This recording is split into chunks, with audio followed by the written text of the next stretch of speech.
Hello Orchid friends, how are you? Welcome back to my channel. If this is your first time watching my video, my channel is all about orchids. From what orchids I have, how I grow them, my thoughts on certain orchid topics, to what orchids in my collection are blooming, etc.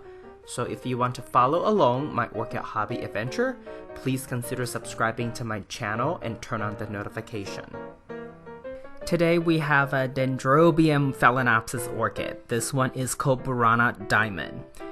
This one opened its flower for the very first time under my care last year, and it bloomed, to be honest with you, much better than this year. However, I have a couple hypotheses about why this orchid does not bloom as well as last year.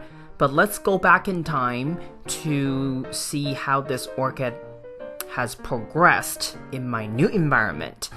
So end of July 2019 was when I first saw sign of a new spike emerging, and it was growing really fast as soon as since I spotted it. But Dendrobium, if you're new to this orchid hobby, if you're new, there are two main categories of Dendrobium, and obviously within each category they would have its own subgroups and whatnot. But the reason I'm saying this is because there are two types of Dendrobium orchids. One type of Dendrobium requires winter rest, and another big category does not require winter rest. This one is the type that does not require winter rest.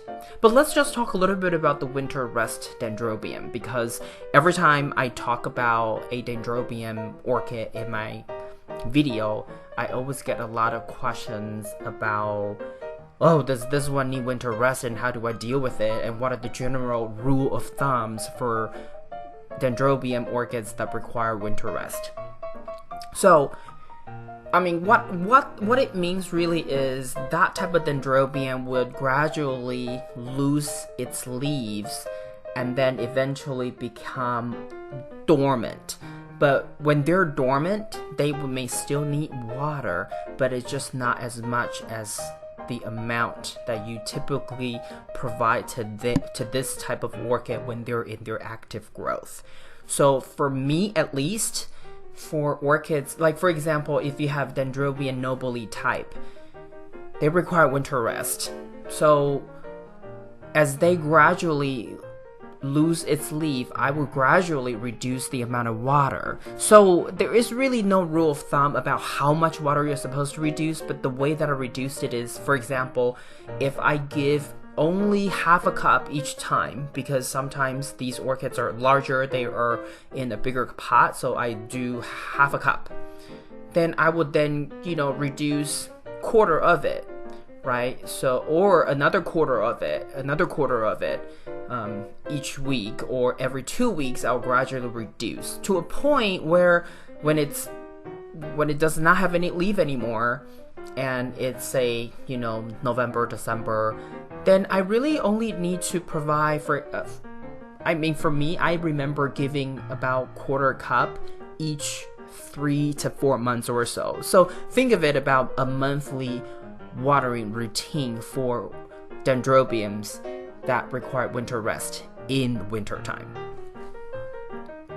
And obviously for the type, like this orchid, that do not require winter rest, meaning they have their leaves all year around, then you do need to water it all year around with fertilizer. And for me at least, I try to use quarter strength fertilizer for most of my orchid, and including this one. But in general, if you compare Dendrobium orchids to phalaenopsis orchid, Dendrobium would require more feed, more fertilizer, as well as more light exposure. So now that kind of leads into segue into some of the reasons and hypotheses why I think this orchid did not perform as well as last year. So number one, I think this orchid was getting too much nitrogen-based fertilizer. Still quarter strength, but because I use that on most of my Phalaenopsis orchid, so even when this orchid was developing its spike, it was still just getting nitrogen-based fertilizer because I was very lazy to try to prepare bloom booster just for this one orchid, because I think at that time most of my orchids were already bloomed out in spring, and there were a couple ones that were blooming just fine or better than last year with just quarter strength fertilizer. So this one, I think I might have mis-fertilized it with the wrong type of fertilizer. That's number one. But number two is maybe this orchid really just need more feed. Oh, and I forgot to mention, I think this orchid just because of the nitrogen fertilizer I provided, it just focused too much on producing keikis and side shoots, like new growths, because this orchid is a lot bigger than last year for sure, but this year somehow it just did not bloom as many as last year. So fertilizer, right, that's one thing, type of fertilizer, but then also the strength of the fertilizer. I should probably think about increasing the strength or the concentration of the fertilizer from 25% to 50%. So that's the fertilizer part. And then the second hypothesis is this orchid may not like my new environment or did not get adjusted just yet when it was trying to bloom. So I moved to my new house end of May 2019. So there's that environmental change. And whenever environments change, you do have to deal with different humidity, and also wet dry cycle is different, and then also the light exposure, right? Because it's not, the light condition is just simply different, right? From length of time to different windows, light coming through different windows, the size of the window, but then also depending on the type of window, you may actually have less or more light coming through depending on the glass. Also depending on whether there's any UV coating. So that's another thing.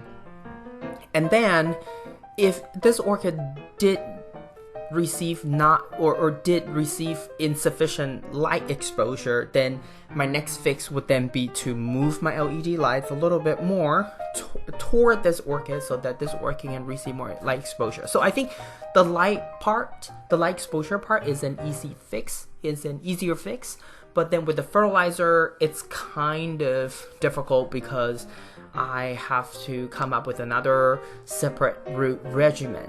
And maybe I just have to also up the fertilizer amount for other orchids so that it's worth my while and water and fertilizer to create that. Because when it's kind of like cooking. When you're cooking for one person, it's kind of hard sometimes to cut into a cabbage and just put the other half in the fridge and then eventually forget about it. It's easier to cook for more people at once versus just one person. The same thing, because you're spending the same amount of time, and to me that is not very good. Alright, and that's why I say sometimes I'm such a lazy orchid person when it comes to watering and fertilizing. But that's kind of beside the point. Anyway, so since I'm talking about LED lights, I also have gotten some questions about what kind of LED grow light I am using. So personally, I have the traditional light bulb LED grow lights. The bottom of it is still flat, but then it's one of those retrofit that would go into like a light socket, and I can move those freely on top of on my grow rack. But then I also use LED light strips. I don't use LED light panel because those you have to mount it to the bottom of each shelf, and what it does that I don't like is that it blocks the sunlight from above, because I do have quite a few LED light bulbs on the ceiling shining down. So if I use panels, then that means it would just block out all the LED light that's coming from my ceiling. So I don't like that. So this is really a personal preference, really. So I use the traditional grow light that I can move, but then also LED light strips. I do not use LED panels. But back to this orchid, overall, I think I'm still okay with its performance this year. After all, it produced so many new growths and at least 2 keikis. So I think I'm okay with it blooming, fewer flowers this year. But hopefully with some of the changes I'm thinking about making to this orchid next year, it will have more bloom for us to enjoy. This is all I have for you today. If you like this video, please give it a thumbs up. And if you would like to get more orchid related videos from my channel, please subscribe and turn on the notification. I want to wish you happy growing, and I will talk to you in my next video. Ciao!